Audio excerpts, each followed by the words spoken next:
To be or not to be, that is the question. माझ्या आवडत्या नाटकातल्या आवडत्या स्वागतातला आवडता प्रश्न. जगावं की मरावं हा एकच सवाल आहे. पण मला विचाराल तर जगावं की प्रेम करावं हा एकच सवाल आहे.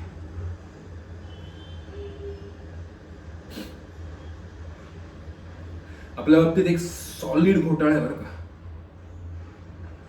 मी ज्यांच्यावरती प्रेम करतो, ज्यांच्या जवळ जातो ती माणसं मला सोडून जातात कायमची, दूर निघून जातात. जन्माला आलो, आईने कुशीमध्ये घेतलं आणि गेली फोटोमध्ये. मग बापाला आपला राग आला, बापाने बोलणं टाकलं. आईची माया विना आणि बाप समोर असून त्याचं प्रेम मिळत नव्हतं. आईच्या मायाविना वाढलो, बापाच्या प्रेमाविना वाढलो. नंतर काही वर्षांनी माझी अवस्था बघून बापाला वाईट वाटलं. त्याला सॉलिड प्रेम दाटून आलं. मग त्यांनी मला कुशीमध्ये घेतलं. खूप रडला, खूप वाईट वाटलं. मग असं वाटलं की असं वाटलं आता सगळं ठीक होईल, बापाचं प्रेम मिळणार, बापाची माया मिळणार. मी खूप खुश झालो. कुठलं काय, आठवड्याभरातच बाप सुद्धा आईच्या फोटोच्या बाजूला जाऊन बसला.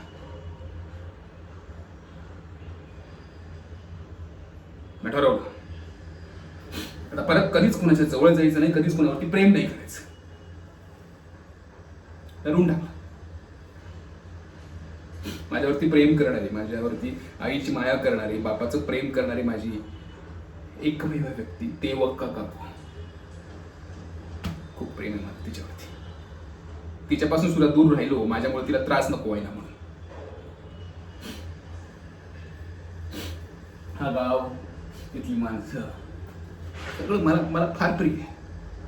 खूप प्रेम आहे माझं यांच्यावरती. पण तरी सुद्धा यांच्यापासून सुद्धा दूर राहिलो, त्रास नको व्हायला म्हणून. मुंबईत एकटा वाढलो, एकटा. मग पुण्यामध्ये शिक्षणासाठी आलो, डॉक्टर झालो. पण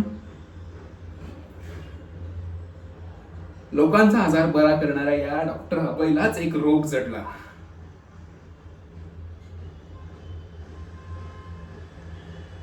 प्रेम रोग. प्रेम रोग. सुरुवातीला फार घाबरलो मी. भीती वाटायची मला कोणाच्याही जवळ जायला. पण तिने माझ्या आयुष्यात माझ्या जवळ येऊन मला सांगितलं की ज्या माणसांवरती प्रेम करतोय ती माणसं दुरावतात, हा निव्वळ गैरसमज आहे. मलाही तिच्यावरती विश्वास बसला.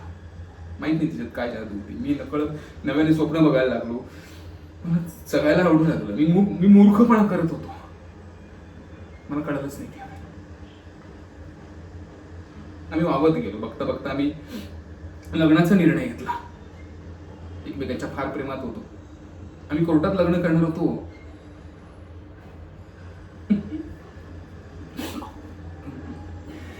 कोर्टात लग्न करणार होतो आणि नंतर देवळामध्ये लग्न करणार होतो. मी फार तयारी केली होती. मी फार तयारी केली होती. मी फार खुश होतो. मी जगायला शिकणार होतो ना. मी हे मंगळसूत्र आणलं होतं मी तिच्यासाठी. बघा बघ, छान आहे ना. हे मी माझ्या हाताने तिच्या गळ्यामध्ये घालणार होतो. ती खुश होती, मी खुश होतो. आणि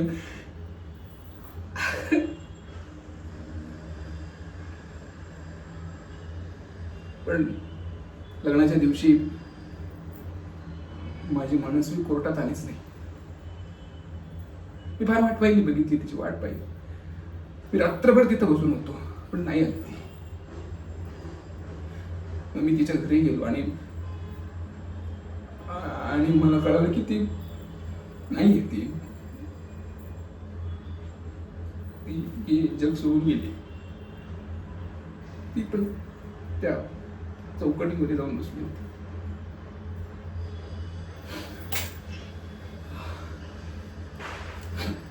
मग ठरवलं आता परत कधीच कोणाच्या जवळ जायचं नाही, कारण मी अनलकी आहे, राक्षस आहे. मी खाऊन टाकतो सगळ्यांना. तिला विसरण्यासाठी याचा आधार घेतो मी. कुठेतरी वाचलं होतं ना की दारू माणसाला संपवून टाकते. Let's see. मी हिला संपवतोय की दारू मला संपवते, बघूयात.